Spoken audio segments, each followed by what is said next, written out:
नमस्कार, सुस्वागतम, वेलकम। स्वागत करता हूं मैं डीसी मिश्रा, आपका रीजनिंग एक्सप्रेस यूट्यूब चैनल पर आप सब लोगों का स्वागत है। और यूपीपीएससी की परीक्षा के लिए जो आरओ की परीक्षा होती है उसके लिए रीजनिंग का ये प्रैक्टिस सेट, और आज है रीजनिंग का ये प्रैक्टिस सेट 3। जैसा कि मैंने आप लोगों से कहा था कि मंडे टू फ्राइडे फिलहाल आप लोगों को ये क्लास मिलेगी। प्रतिदिन शाम को 7:30 बजे ये क्लास चलेगी। यदि किसी दिन मैं लाइव उपस्थित नहीं रहूंगा तो क्लास रिकॉर्डेड करके मिलेगी, पर क्लास आपको मिलेगी। ठीक है, तो आइए, स्वागत है आप सबका। शुरू करते हैं आज के अपने इस सत्र को, और आज के इस सत्र के पहले क्वेश्चन की ओर चलते हैं। जितने भी लोग क्लास से जुड़ रहे हैं आप सबको गुड इवनिंग, सुस्वागतम। क्लास को शेयर करना मत भूलना, ठीक है। पहला क्वेश्चन आज के सत्र का हम सब लोगों के सामने क्या कहता है। एक लड़की की ओर इशारा करते हुए नीतीश ने कहा, वह मेरी सास की इकलौती बेटी की बेटी है। नीतीश उस लड़की से कैसे संबंधित है? How is Nitish related to that girl? ठीक है, ब्लड रिलेशन का क्वेश्चन है। आइए सॉल्व करते हैं। तो एक लड़की की ओर इशारा करते हुए नीतीश ने कहा है, एक लड़की की ओर इशारा करते हुए नीतीश ने कहा है। क्या कहा है कि ये लड़की कौन है? ये लड़की मेरी सास की इकलौती बेटी, इस नीतीश की सास की इकलौती बेटी, नीतीश की सास की इकलौती बेटी की बेटी है ये। ठीक है, तो अगर मैं अपने आप को नीतीश मानता हूं तो मैं नीतीश हूं, तो मेरी सास की इकलौती बेटी, मैं सास किसको कहूंगा? जिसकी बेटी से मैंने विवाह किया होगा। ठीक, तो यदि मैं नीतीश हूं तो मेरी सास की इकलौती बेटी मेरी क्या कहलाएगी? पत्नी कहलाएगी कि नहीं कहलाएगी? तो नीतीश की सास की इकलौती बेटी नीतीश की क्या होगी? पत्नी। तभी तो वो उसकी मां को सास बोलेगा, है कि नहीं? ठीक है, तो नीतीश की सास की इकलौती बेटी नीतीश की पत्नी है, और ये लड़की कौन है? नीतीश की सास की इकलौती बेटी की बेटी है। तो इसका मतलब है कि इसकी मां नीतीश की पत्नी है। तो नीतीश इस व्यक्ति से कैसे, इस लड़की से कैसे संबंधित हो जाएगा? नीतीश का इस लड़की से क्या संबंध आ जाएगा? पिता का संबंध आ जाएगा। ठीक, ऑप्शन में, ऑप्शन नंबर सी में दिया हुआ है पिता, तो यही पिता हमारे प्रश्न का क्या हो जाएगा?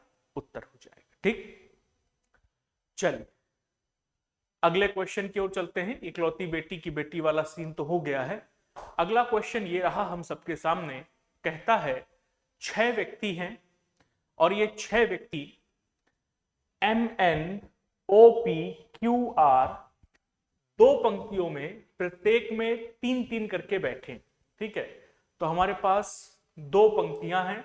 ठीक है, और इन दो पंक्तियों में 3-3 करके व्यक्ति बैठे हुए हैं, निश्चित तौर पर एक दूसरे की ओर फेस करते हुए बैठे होंगे। ठीक, फिर कहता है क्यू किसी भी पंक्ति के अंत में नहीं, तो क्यू को बीच में रखना है। कहता है पी की स्थिति आर के बाईं ओर दूसरी है। ठीक है, ओ की स्थिति क्यू के विकर्ण में, क्यू के पड़ोस में विकर्ण पर पी के सामने है।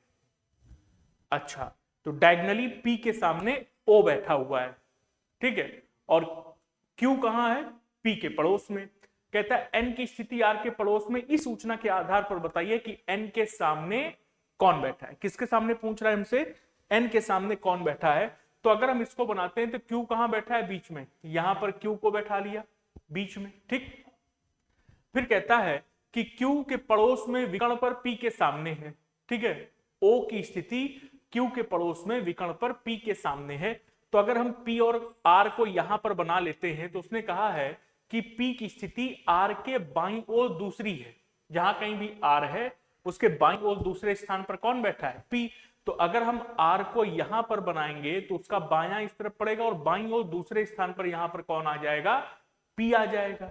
ठीक, पी के बाद उसने हमसे कहा है कि ओ जो है वो क्यू के पड़ोस में विकर्ण पर पी के सामने, तो पी के डायगनली अगर हम चलते हैं तो यहां कौन मिलेगा? ओ मिल जाएगा हमको। और फिर कहता है कि एन की स्थिति आर के पड़ोस में है। ठीक है, तो एन की स्थिति कहां पर है? आर के पड़ोस में है। अगर हम एन को आर के पड़ोस में बैठाते हैं तो आर तो यहां पर ऑलरेडी है। क्या ये स्थिति सही है कि नहीं? नहीं, बिल्कुल नहीं सही है भैया। अगर ये स्थिति सही नहीं है तो इसका मतलब है कि पी यहां पर नहीं आएगा। ठीक, पी यहां पर नहीं आएगा। ठीक है, हमको एन और आर को एक साथ रखना है, और ये जो उसने स्थिति बताई थी कि पी की स्थिति आर के बाईं ओर दूसरी है, आर के बाईं ओर दूसरी, तो आर के बाईं ओर दूसरे स्थान पर पी, और यहां पर कौन आएगा? एन आ जाएगा। ठीक, और पी के विकर्णता यहां पर ओ आ जाएगा, तो बचा कौन हमारे पास में? एम, यहां पर एम आ जाएगा। ये स्थिति बन जाएगी। अभी इस स्थिति के आधार पर उसने हमसे कहा कि बताओ एन के सामने कौन बैठा है, तो एन के सामने कौन बैठा हुआ नजर आ रहा है? क्यू। तो ऑप्शन नंबर बी, क्यू, इस प्रश्न का उत्तर बन जाएगा। ठीक, समझ आ गई बात? चलिए अगले प्रश्न पर चलते हैं। अगला प्रश्न हम सबके सामने कथन और निष्कर्ष का क्वेश्चन है। कहता है कथन में गानों को गाने के लिए सदैव गायक होते हैं। जो गाने हैं वो गाने गाए जाते हैं तभी तो गाना बनेगा। तो गानों को गाने के लिए कौन उपलब्ध होता है? गानों को गाने के लिए सदैव गायक होते हैं। सदैव शब्द यूज किया है। Always there is a singer to sing a song. अगर गाना है तो उसको गाने के लिए सदैव एक गायक होगा। ठीक, इस कथन के आधार पर क्या निष्कर्ष निकाल सकते हैं? तो पहला निष्कर्ष दिया गया है कि गायक ही गाना बनाते हैं। यह पहला निष्कर्ष दिया गया है। दूसरा निष्कर्ष, कोई भी ना गाया गया गाना गाना नहीं होता। अब जो गाया ही नहीं गया है वो कभी गाना होगा क्या? निष्कर्ष को समझना। पहला कहता है कि गायक ही गाना बनाते हैं।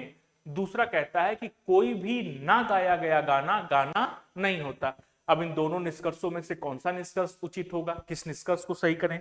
तो पहला वाला निष्कर्ष तो सही लग रहा है कि पहला वाला निष्कर्ष सही होगा, लेकिन क्या है? गलत।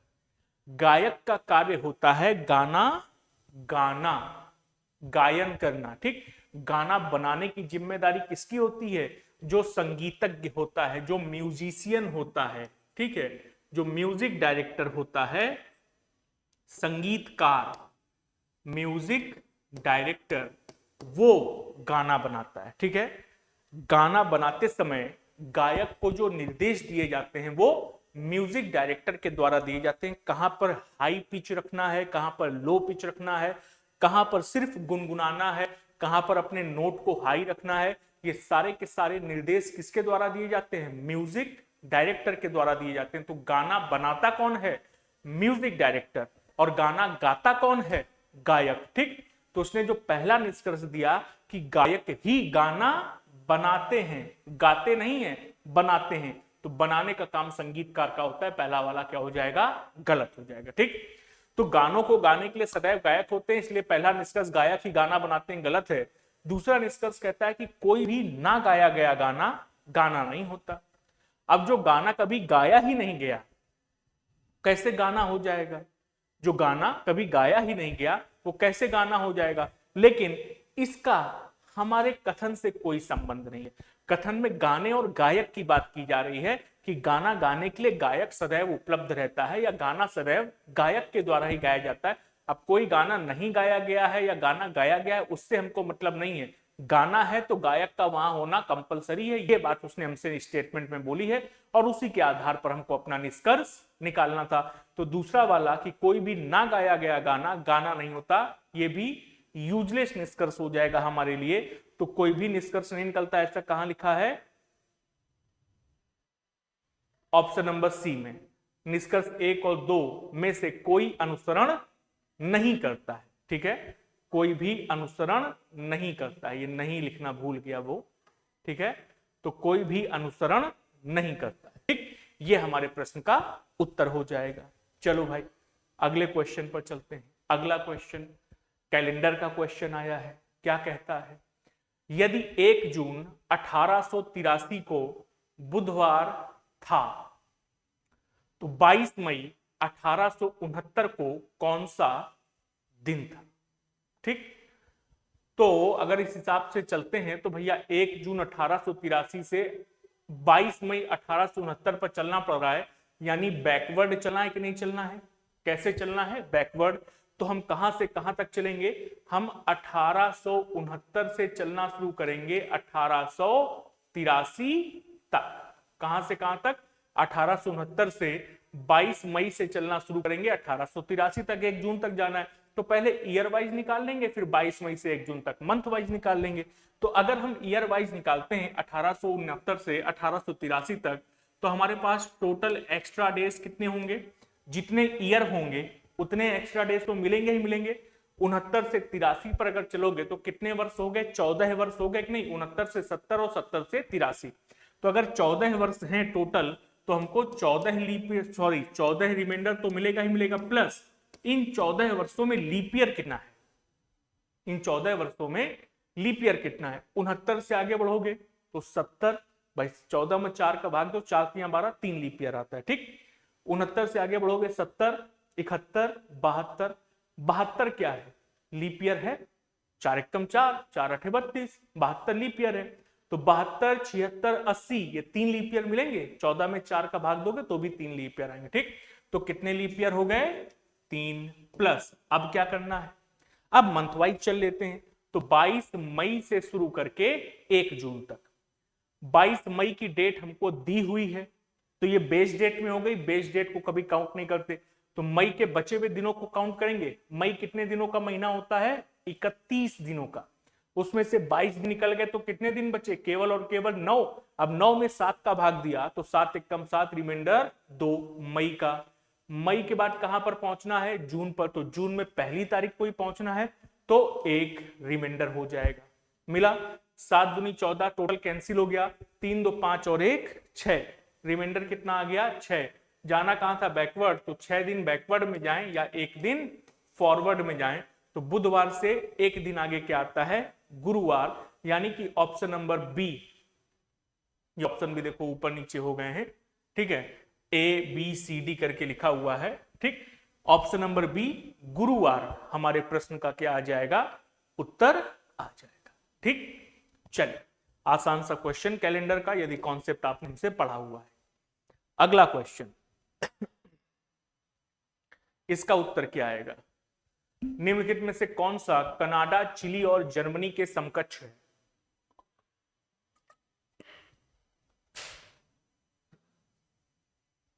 कनाडा, चिली और जर्मनी के समकक्ष इनमें से कौन है, ऐसा वो हमसे जानना चाहता है।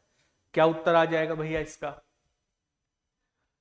कनाडा, चिली, जर्मनी के समकक्ष अगर हम देखते हैं तो कनाडा नॉर्थ अमेरिकन कंट्री है, चिली साउथ अमेरिकन कंट्री है, जर्मनी यूरोपियन कंट्री है।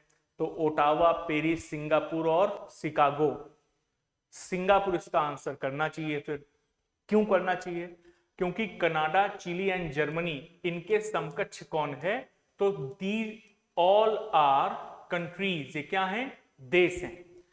ओटावा कनाडा की राजधानी है, शहर है। पेरिस फ्रांस, अमेरिका के लिए शिकागो। तो ये क्या हो जाएंगे? सिटीज हो जाएंगे। देश कौन सा है? सिंगापुर। तो आंसर क्या हो जाएगा? सिंगापुर हो जाएगा, ठीक। आ जाओ, अगला क्वेश्चन पकड़ा जाए।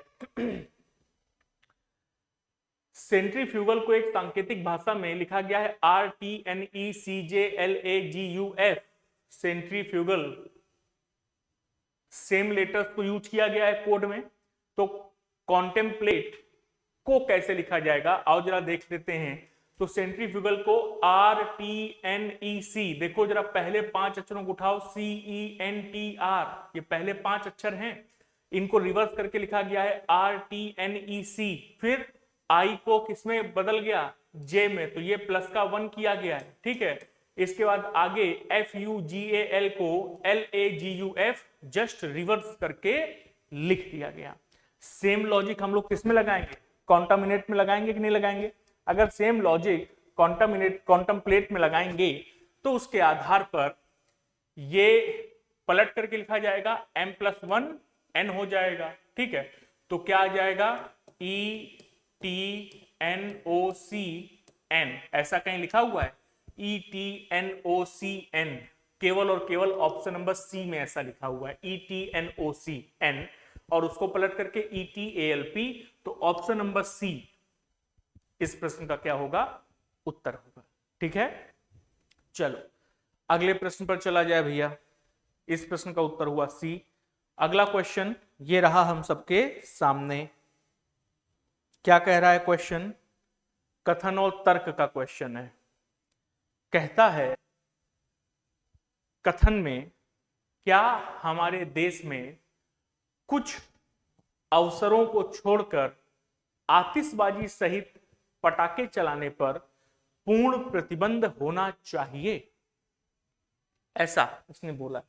जब भी दिवाली के पास का समय आता है, दशहरा और दिवाली के पास का समय, तो हमारे भारत देश में बहुत सारे एक्टिविटी जो हैं वो जागृत हो जाते हैं, वो एक्टिविस्ट, और उनका कहना यही होता है कि भैया पटाखे मत चलाओ, धुआं हो रहा है, वातावरण प्रदूषित हो रहा है। इसमें कोई दो राय नहीं है, वातावरण प्रदूषित हो रहा है, होता है। जानवर चौंक जाते हैं, रात को बच्चे सोते हुए उठ जाते हैं, बूढ़े लोगों को दिक्कतें होती हैं, इसलिए पटाखे नहीं चलाए जाने चाहिए, ऐसा ऐसा बोलते हैं वो एक्टिविस्ट। ठीक, दिवाली और दशहरे के टाइम पर खासकर। इसके अलावा किसी भी समय पर यदि पटाखे छुटाए जा रहे होते हैं तो उन्हें इतनी दिक्कत नहीं होती, उनको लगता है ये तो भाई खुशी प्रकट करने का एक तरीका है, पटाखे तो छुटाए जाने ही चाहिए, बिना पटाखे छुटाए कैसे खुशी जाहिर की जाएगी। तो कथन और तर्क के आधार पर अगर हम चलते हैं आगे, तो कहता है कथन में कि क्या हमारे देश में कुछ अवसरों को छोड़कर आतिशबाजी सहित पटाखे चलाने पर पूर्ण प्रतिबंध होना चाहिए। पहले व्यक्ति ने क्या तर्क दिया है भाई, जरा देखते हैं। कहता है नहीं, बिल्कुल नहीं होना चाहिए प्रतिबंध। काहे प्रतिबंध कर देंगे हैं? लोगों को सभी अवसरों पर अपनी रुचियों और प्राथमिकताओं के अनुसार आनंद उठाने की अनुमति होनी चाहिए। यदि कोई व्यक्ति अपनी प्राथमिकता, अपनी रुचि के अनुसार आतिशबाजी करना चाहता है, पटाखे छुटाना चाहता है, उसको उसमें आनंद मिलता है, तो ये करने देना चाहिए, हमें इस पर प्रतिबंध नहीं लगाना चाहिए। अब शादी है, आतिशबाजी हो रही है, बच्चा पैदा हुआ, आतिशबाजी हो रही है, पटाखे छुटाए जा रहे हैं, तो उनकी अपनी खुशी जाहिर करने का तरीका है, उनको करने देना चाहिए, हम उस पर प्रतिबंध नहीं लगा सकते। ऐसा इन भाई साहब ने बोला है कि सभी अवसरों पर अपनी रुचियों और प्राथमिकताओं के अनुसार आनंद उठाने की अनुमति होनी चाहिए। दूसरे भाई साहब ने क्या बोला है? कहते हैं हां बिल्कुल, कुछ अवसरों को छोड़ करके पटाखे पर पूर्णतः प्रतिबंध होना चाहिए। पटाखे चलाने से बहुत ज्यादा ध्वनि और वायु प्रदूषण होता है, जो स्वास्थ्य के लिए हानिकारक है, स्वास्थ्य के लिए खतरनाक है। अब अगर दूसरे वाले भाई साहब की चर्चा करते हैं तो उन्होंने भी वाजिब बात कही। जब पटाखे चलाए जाते हैं तो कई लोग बहुत तेज ध्वनि वाले पटाखे चलाते हैं, ठीक है, तो बहुत ज्यादा ध्वनि प्रदूषण होता है। और जब पटाखे चलाए जाते हैं तो उनसे धुआं निकलता है, जिससे कि वायु प्रदूषण भी होता है, जो हमारे अपने स्वास्थ्य के लिए क्या है, खतरनाक होता है। ठीक, तो सेकंड वाले भाई साहब ने जो बात कही है वो बात वाजिब कही है, इसलिए सेकंड वाले को पूरी तरह से क्या कर देंगे, सही कर देंगे। सेकंड वाला तो सही है, लेकिन पहले वाले भाई साहब कह रहे हैं कि सभी अवसरों पर पटाखे छुटाने चाहिए। आज मैंने 5 रुपए का जुआ जीत लिया, मैं पटाखे चलाऊंगा। ठीक, आज मैं नई साइकिल खरीद करके लाया हूं, मैं पटाखे चलाऊंगा। ये स्थिति तो नहीं कर सकते ना। और ऊपर स्टेटमेंट में उन्होंने कहा है कि कुछ अवसरों को छोड़ करके, जैसे दिवाली है, दशहरा है, या आपके यहाँ कोई बहुत खुशी का माहौल है, कोई खुशी का मौका आया है, उन अवसरों पर आप छोड़िए पटाखे, आतिशबाजी करिए। लेकिन ऐसा नहीं कि हर अवसर के लिए आतिशबाजी जरूरी है, ऐसा तो नहीं कर सकते ना। ठीक, तो जो पहले वाले भाई साहब ने कहा है कि नहीं नहीं हमको सभी अवसरों पर पटाखे छोड़ाने के लिए, वो क्या है, नितांत अपने लिए सोचने वाले व्यक्ति हैं, उनको समाज और दुनिया से कोई मतलब नहीं। ठीक, तो अपने लिए जो व्यक्ति सोचता है, कहां पर, तर्क में, ठीक, वो तर्क हमेशा क्या होता है, कमजोर तर्क होता है, इसलिए पहला वाला पूरी तरह से गलत हो जाएगा। लॉजिकल रीजनिंग हमेशा से आपको जिंदगी जीने का नजरिया सिखाती है। ठीक, जैसे इस पर्टिकुलर स्टेटमेंट को भी अगर आप दर्शन की नजरों से, फिलॉसफी की नजरों से देखोगे तो आपको एक बात समझ में आएगी कि हमें अपने लिए नहीं जीना चाहिए, हमें हमेशा किसके लिए जीना चाहिए? दूसरों के लिए। ठीक, जब आप अपने स्वार्थ के लिए कोई काम करते हैं तो उसमें आपको तो आनंद आता होगा क्योंकि आप पाश्विक प्रवृत्ति के हो गए हैं।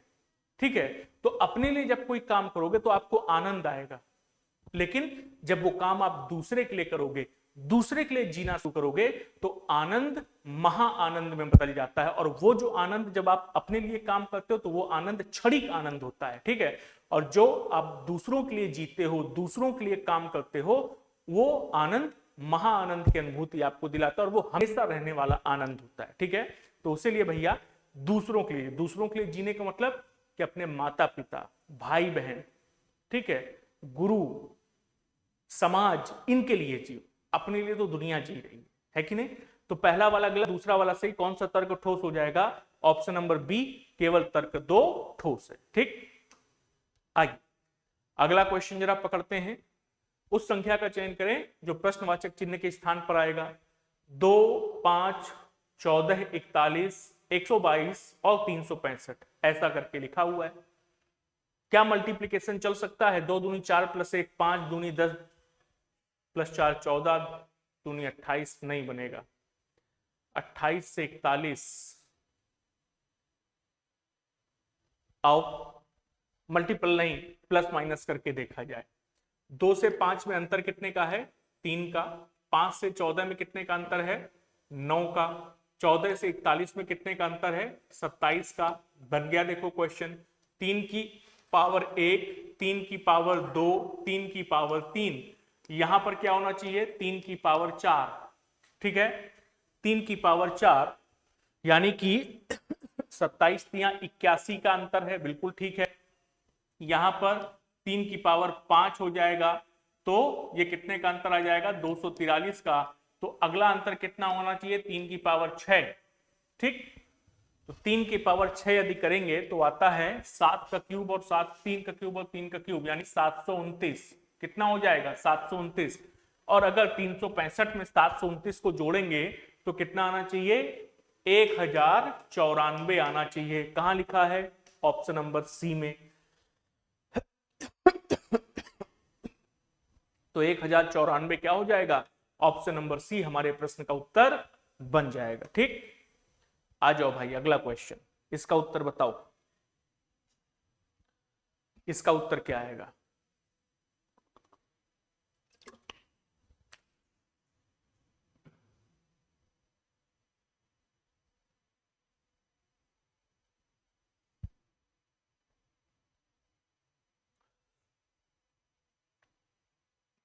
दिए गए चित्र में कितने त्रिकोण हैं? त्रिकोण यानी कि triangles. How many triangles are there in this particular figure?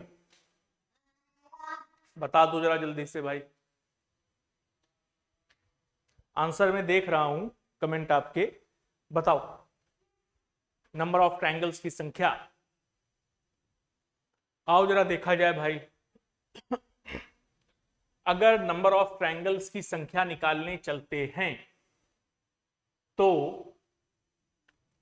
बाहर वाला फिगर यदि पकड़ा जाए, पहले ट्रिक से कर सकते हैं इसको। बाहर वाले फिगर को यदि हम पकड़ते हैं, इस वाले फिगर को, तो ये एक बॉक्स हो गया।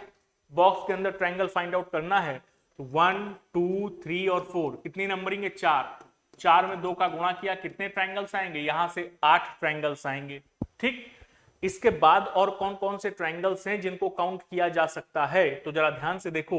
अब जब अंदर वाले फिगर के लिए हम चलते हैं, ठीक है, तो अंदर वाले फिगर से हमको एक ये फिगर मिलेगा। ये मिल रहा है कि नहीं मिल रहा है? कितने ट्रायंगल हैं? 1, 2 और एक ये बड़ा वाला 3। 3 ट्रायंगल हैं। ऐसे कितने फिगर हैं? जरा ध्यान से देखोगे तो ऐसा ही फिगर आपको ये भी नजर आ जाएगा, ये वाला। यहां से भी 3 ट्रायंगल। ऐसा ही फिगर आपको ये भी नजर आएगा, यहां से भी 3 ट्रायंगल। और ऐसा ही फिगर ये भी नजर आएगा तो यहां से भी 3 ट्रायंगल। तो 3, 3, 6, 3, 9, 3, 12। तो प्लस का 12 और हो गया।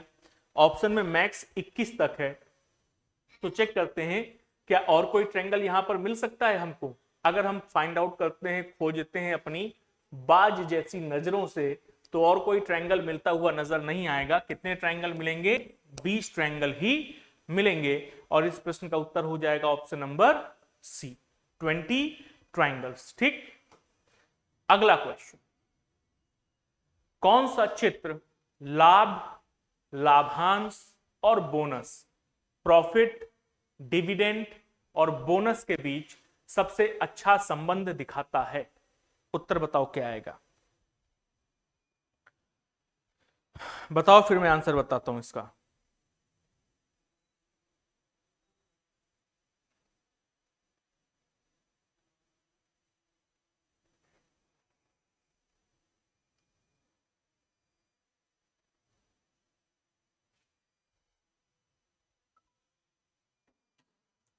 चलो देखो, सबसे पहले इस प्रश्न का उत्तर समझने के पहले लाभ, लाभांश और बोनस होता क्या है उसको समझ लेते हैं। ठीक है, देखो, लाभांश भी किसका हिस्सा होता है?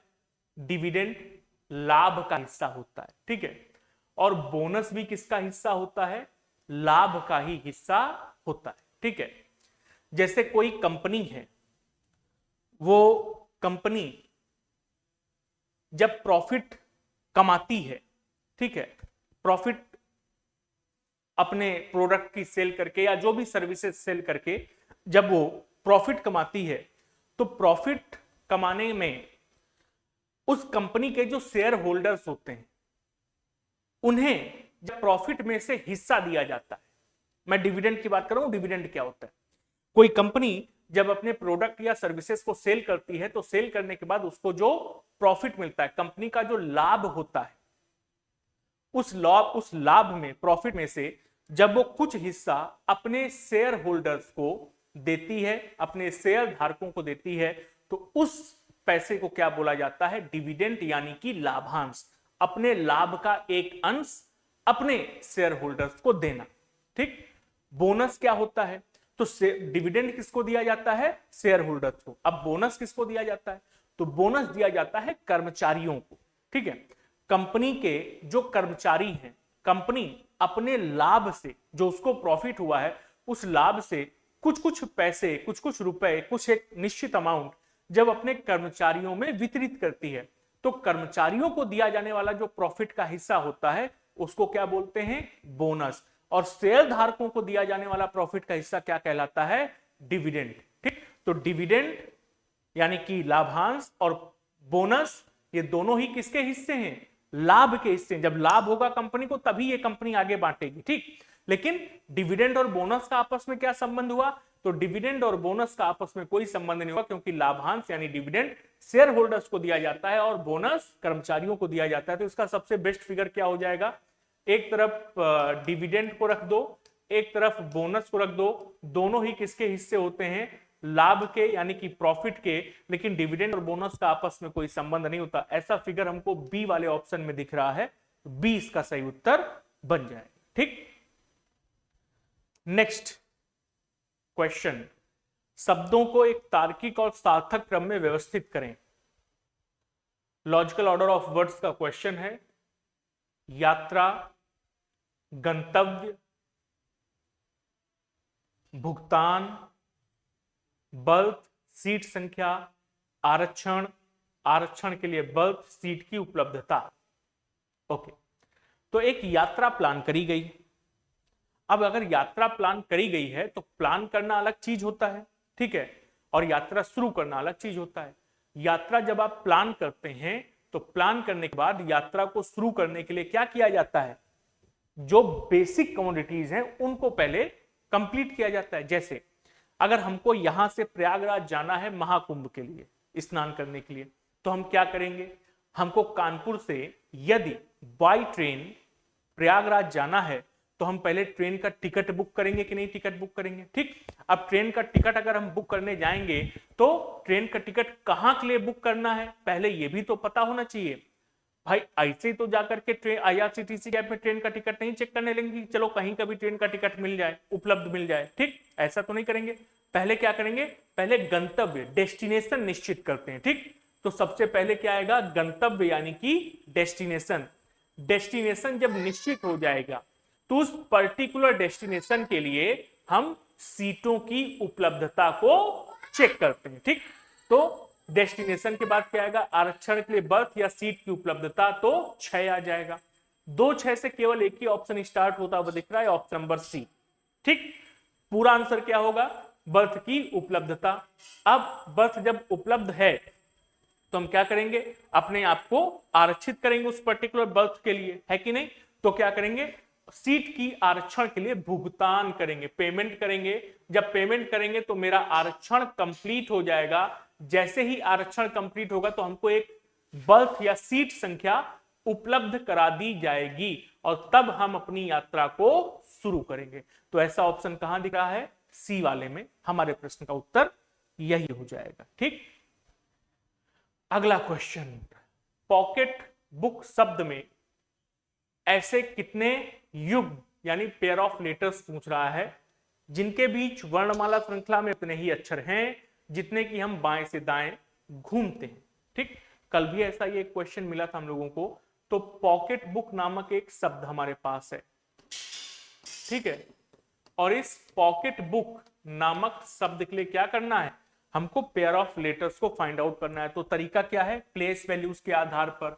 अगर हम प्लेस वैल्यूज लिखते हैं तो 16 15, जैसे ही 15 16 लिखा तो ओ और पी ये क्या होता है, एक पेयर है। ओ और पी के बीच यहां पर एक भी अक्षर नहीं, और अल्फाबेटिकल सीरीज में भी ओ और पी के बीच एक भी अक्षर नहीं होता। और यदि नहीं होता है, ठीक है, यदि नहीं होता है तो उसके आधार पर बहुत जानदार क्वेश्चन है, समझ रहे हो, बहुत अधिक जानदार क्वेश्चन है भैया। अभी बताते हैं क्यों है वो जानदार क्वेश्चन, अभी नहीं छूना, ठीक है, अभी चलवा देंगे। हाँ, फिर ए फॉर एप्पल बनाएंगे, ठीक है। तो ओपी एक पेयर हो गया। ठीक, आगे बढ़ते हैं, 3 11 5, सी डी और ई, ये भी तो एक पेयर बनेगा, सी और ई वाला। सी और ई भी तो एक पेयर बनेगा। कैसे पेयर बनेगा, अल्फाबेटिकल सीरीज में भी सी और ई के बीच एक अक्षर आता है डी, यहां पर भी सी और ई के बीच एक अक्षर आ रहा है, इसका मतलब है सी और ई एक पेयर बन जाएगा। आगे बढ़ते हैं, तो ये 20 है, ये 2 है, ये 15 है, ये 15 है और ये 11 है। ठीक है, अब जरा और पेयर देखते हैं कि और कोई पेयर है कि नहीं। अगर और कोई पेयर देखते हैं, 11 से 15 बन सकता है क्या, 12 13 14 15। हाँ देखो, के से ओ, ये भी तो एक पेयर बनेगा कि नहीं बनेगा। अल्फाबेटिकल सीरीज में के और ओ के बीच में 3 अक्षर होते हैं, यहां पर भी 3 अक्षर है केवल और केवल, तो एक पेयर बन जाएगा। ठीक, तो ये एक पेयर बन गया। इसके अलावा और कोई पेयर है जो मिलता हुआ नजर आ रहा है, जहां से हमको एक पेयर मिल सकता है। 3 से 11 बनने का कोई चांस नहीं है। 15 से 20 16 17 18 नहीं बन सकता है, 16 से 20 भी नहीं बनेगा फिर। ठीक है, इसके आगे बढ़ते हैं, तो 11 से 15 ऑलरेडी चेक कर चुके हैं। और कोई बन सकता है क्या, 21 से 15 से 16 17 18 19 20 और 21। देखो नहीं, 21 तो है ही नहीं, वो तो 15 लिखा है, हमें 21 नजर आ रहा था, तो ये भी नहीं बन सकता भैया। ओ से ओ वाला, और उधर कोई देखते हैं तो बनने का कोई चांस, 12 13 14 15 16 17 18 नहीं, ये 3 पेयर हमको बनेंगे। ठीक है, कितने पेयर मिलेंगे, 3। ठीक, जब ये 3 पेयर हमको मिलेंगे तो हम प्रश्न का उत्तर क्या कर देंगे, 3 कर देंगे। लेकिन जैसे ही आप 3 करेंगे ना इस प्रश्न का उत्तर, ये गलत हो जाएगा। दिख रहा है कि 3 पेयर है, इसके बावजूद 3 इस प्रश्न का उत्तर गलत है। क्यों, क्योंकि क्वेश्चन में कहा गया है कि वर्णमाला श्रृंखला में उतने ही अक्षर हैं जितने कि हम बाएं से दाएं घूमते हैं। यानी अल्फाबेटिकल सीरीज में लेफ्ट से राइट चलते हुए हमको ऐसे कितने पेयर मिलेंगे, हमको लेफ्ट से राइट जाना है, राइट से लेफ्ट नहीं, जितने कि हम बाएं से दाएं घूमते हैं। इस पर्टिकुलर शब्द में जनरल जो क्वेश्चन होता है वो ये कहता है कि अक्षरों के ऐसे कितने युग्म हैं दोनों ओर से, यानी लेफ्ट से राइट जाओ या राइट से लेफ्ट जाओ, दोनों ओर से। ठीक है, कहता है कितने पेयर हमको मिलेंगे, लेकिन यहां पर उसने इंडिकेट किया है कि जितने कि हम बाएं से दाएं घूमते हैं, यानी इस पर्टिकुलर शब्द में लेफ्ट टू राइट हमको चलना है। लेफ्ट टू राइट चलते हुए हमको ऐसे कितने पेयर हमको मिलेंगे। तो अगर आप चेक करेंगे तो ये जो पी और ओ वाला पेयर है इसको कैंसिल कर देंगे, क्योंकि ये लेफ्ट टू राइट नहीं मिल रहा है, राइट टू लेफ्ट मिलेगा, ओ से पी मिलेगा। जबकि जब आप सीधे जाएंगे तो पी से ओ मिल रहा है, नहीं ले सकते इसको, लेफ्ट टू राइट चाहिए। सी से ई ये हमको मिल रहा है लेफ्ट टू राइट, के से ओ लेफ्ट टू राइट मिल रहा है, तो केवल दो ही पेयर ऐसे मिलेंगे जो लेफ्ट टू राइट मिल रहे हैं, तीसरे वाले ओपी को काउंट नहीं करेंगे। तो ऑप्शन नंबर बी 2 ये हमारे प्रश्न का उत्तर बन जाएगा। ठीक, इसलिए मैंने कहा था कि बहुत तगड़ा क्वेश्चन है भाई। आओ इसको समझते हैं। उत्तर की ओर एक पंक्ति में 15 लड़कियां खड़ी हैं। सुमन, अच्छा टोटल वैल्यू उसने हमको दे दी है 15, ठीक है। सुमन दाईं ओर से 11वें और राधिका बाईं ओर से 9वें स्थान पर है। अब अगर टोटल वैल्यू उसने हमको ऑलरेडी 15 दी हुई है और सुमन का स्थान और राधिका का स्थान है, तो राधिका बाईं ओर से 9वें, राधिका और सुमन के स्थान को जोड़ोगे तो 11 + 9 20 हो जाएगा, यानी ओवरलैपिंग का केस है क्योंकि टोटल वैल्यू केवल 15 है। तो राधिका का स्थान क्या है 9, कहां से, लेफ्ट से, और सुमन का स्थान क्या है दाईं ओर से 11वां, तो सुमन का स्थान दाईं ओर से 11वां हो जाएगा। ठीक, कहता है मीना सुमन और राधिका के बीच में खड़ी है। सुमन और राधिका के बीच में कितने लोग खड़े हैं, मिड वैल्यू 5 है, कैसे निकाली जाती देख लो। टोटल वैल्यू कितनी दी है हमको 15, टोटल वैल्यू 15 दी गई है, 15 का डिफरेंस लेंगे किससे, गिवन वैल्यू से, 11 + 9 कितना हो गया 20, तो 15 में से 20 घटाया कितना बच गया 5, ये मिड वैल्यू। क्या ये सही मिड वैल्यू है, नहीं, ये ओवरलैपिंग का केस है भैया, और यदि ओवरलैपिंग का केस होगा तो मिड वैल्यू जो भी आप निकालोगे उसमें -2 करना पड़ता है ओवरलैपिंग के केस को खत्म करने के लिए। ठीक, तो -2 करोगे तो कितना आएगा 3, यानी कि सुमन और राधिका के बीच में 3 व्यक्ति खड़े हुए हैं। ठीक, सुमन और राधिका के बीच में 3 व्यक्ति खड़े हुए हैं, और कहता है मीना सुमन और राधिका के बीच में, तो यहां पर बिल्कुल बीच में, यहां पर कौन खड़ी होगी, मीना, यहां पर मीना खड़ी है। ठीक, कहता है मीना के दाएं खड़े लड़कियों की संख्या ज्ञात कीजिए। मीना के दाएं कितने लोग खड़े हैं ये हमसे वो जानना चाहता है। कैसे बता सकते हैं कि मीना के दाएं कितने लोग खड़े हैं, भैया राइट साइड से दाईं ओर से सुमन का स्थान क्या है 11, जरा सुमन से मीना की ओर चलो, तो ये 10वां स्थान और ये 9वां स्थान होगा कि नहीं होगा, कहां से, राइट से। तो मीना का स्थान राइट से 9वां कैसे निकाला है, फिर से देखो, सुमन का स्थान राइट से 11 है और मीना उससे 2 स्थान पीछे है, तो सुमन का स्थान अगर राइट से 11 है, मीना उससे 2 स्थान पीछे, तो मीना का स्थान राइट से 9। अगर मीना दाईं ओर से 9वें स्थान पर खड़ी है, तो 9वें स्थान पर तो खुद मीना है ना, उसके पीछे कितने लोग होंगे 8 लोग, तो मीना के दाईं ओर खड़ी लड़कियों की संख्या क्या आ जाएगी 8 आ जाएगी। ठीक है, चल ये भी मजेदार क्वेश्चन था। अगला क्वेश्चन, 10:27 पर जल प्रतिबिंब क्या होगा, पूछ रहा है।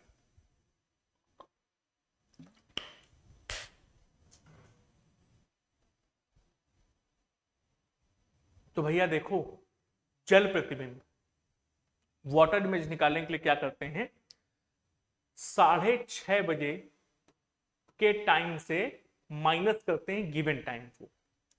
ठीक, 6:30 बजे शाम के समय के, ठीक है। अब शाम का समय है तो 12 के बाद फिर 1 को 13, 2 को 14, 3 को 15 ऐसे बोला जाता है। तो इसी 6:30 के समय को क्या लिख लेते हैं 18:30। 6:30 को क्या लिखेंगे, शाम को 18:30 लिखेंगे कि नहीं लिखेंगे, तो 18:30 के समय को माइनस करते हैं। 18:30 के समय से गिवन समय को माइनस कर दोगे। हर क्वेश्चन में यही करना है। कभी भी क्वेश्चन आपसे पूछे जल प्रतिबिंब क्या होगा, 18:30 से माइनस करो, प्रश्न का उत्तर आ जाएगा। तो 18:30 से 10:27 को किया माइनस, तो कितना आ गया 3 इधर और 8 इधर, यानी कि 8:03 का समय जल प्रतिबिंब में दिखा रहा होगा, जबकि घड़ी 10:27 दिखाएगी। ठीक है, अगला क्वेश्चन, सही विकल्प चुनिए। प्रभुत्व, आधिपत्य, तो स्वतंत्रता किससे संबंधित होगा। प्रभुत्व का संबंध किससे दिया गया है, आधिपत्य से। प्रभुत्व यानी कि मेरा सिक्का चलता है, आधिपत्य यानी कि एक छत्र राज है मेरा। तो प्रभुत्व और आधिपत्य क्या है, ये दोनों ही समानार्थी शब्द हैं। ठीक है, समानार्थी, पर्यायवाची, समानार्थी शब्द। प्रबुद्ध और आधिपत्य दोनों का एक ही मतलब होता है, एक छत्र राज करना। कोई नहीं है टक्कर में, क्यों पड़े हो चक्कर में।